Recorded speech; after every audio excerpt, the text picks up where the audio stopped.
Gold has been breaking records left and right in 2024, reaching an all-time high. Traditionally, gold prices have been closely linked to inflation and interest rate expectations. When interest rates go up, investors usually sell gold and flock to bonds and stocks because they become more attractive.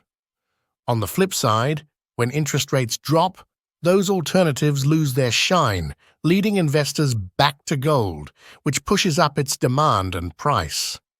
But lately, things have been a bit different. Despite the US government continuously hiking interest rates over the past few years, gold prices have kept climbing, which is pretty unusual. So what's going on?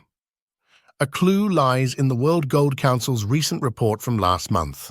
It highlights that in the first quarter of 2024, central banks were snapping up gold at record levels, with the biggest buyers being Turkey, China, India, and Kazakhstan. So, why are central banks stocking up on gold? And what do these gold price hikes mean for de-dollarization? We'll cover all that in this video. But before we jump in, don't forget to hit that subscribe button to show your support. The gold boom, a sign to de-dollarization. Central banks are loading up on gold like never before, and it's all part of a bigger move away from the dollar. When Western countries froze Russia's currency reserves after the invasion of Ukraine, it sent a clear message. Western currency reserves are only reliable if you play by their rules. This made countries outside the Western bloc look for safer ways to store their wealth, and gold has become a top choice. Gold also comes in handy during tough times, like a balance of payments crisis. Just like during the 1997 Asian crisis, gold can be used to pay for essential imports or to stabilize a shaky currency.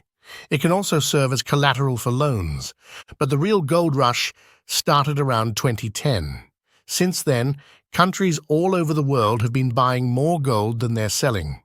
In 2021, central banks added 455 metric tons of gold to their reserves, and in 2022, that number shot up to a record 1,135.7 metric tons. The trend continued in 2023, with central banks buying over 1,000 metric tons of gold for the second year in a row, just shy of the previous year's record.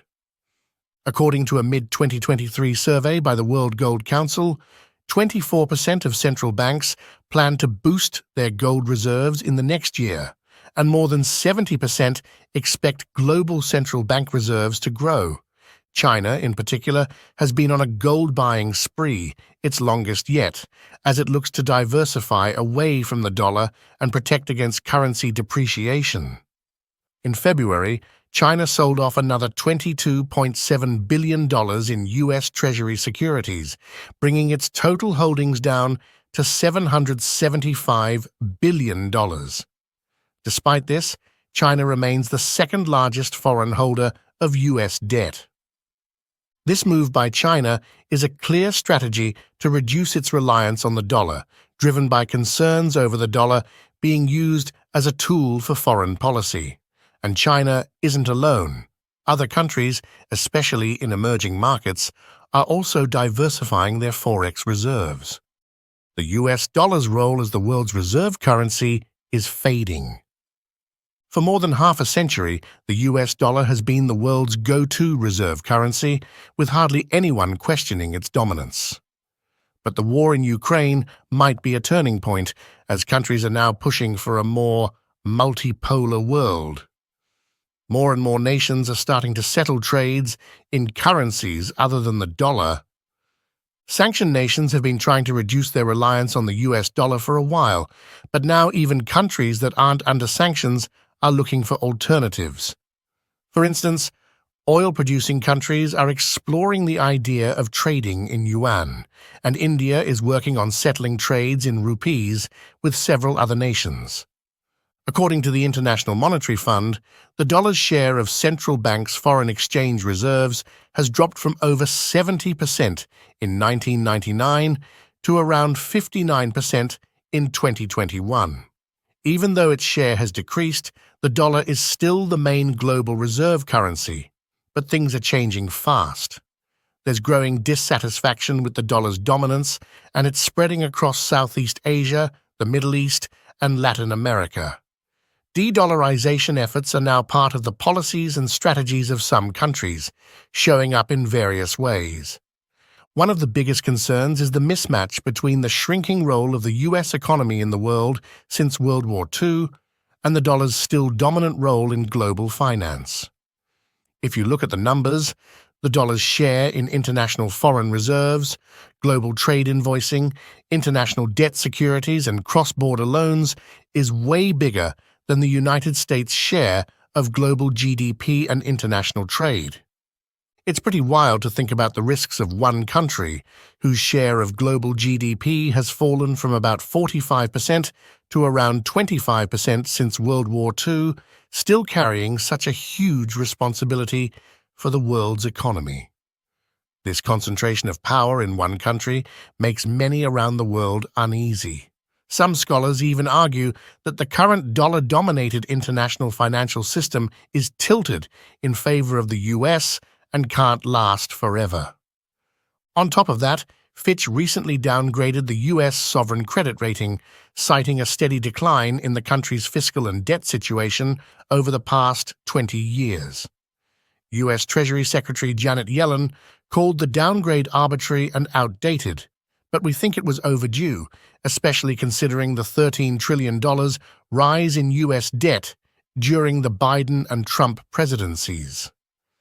There's also been a lack of fiscal discipline in Washington, highlighted by the recent bipartisan agreement to suspend the debt limit until January 2025. The US government's reckless money printing has shaken global confidence in the dollar, especially in emerging markets like Asia and Africa.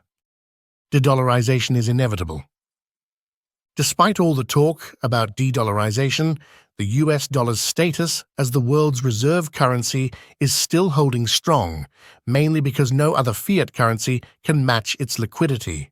So, while de-dollarization is still in its early stages, there's a growing determination among non-Western countries to move in that direction. This push is largely driven by the increasing use of the dollar by Washington as a weapon to sanction its adversaries. Over the past 12 years, central banks, especially in emerging markets, have added 6,815 tons of gold to their reserves. Since 2010, global central banks haven't sold any gold on a cumulative basis, and surveys suggest that they'll keep buying more. Gold is seen as a safe store of value, a liquid global asset, and a hedge in times of crisis, which is why its appeal remains strong. What does this tell us? The recent surge in gold prices suggests that the world is starting to lose confidence in the US dollar.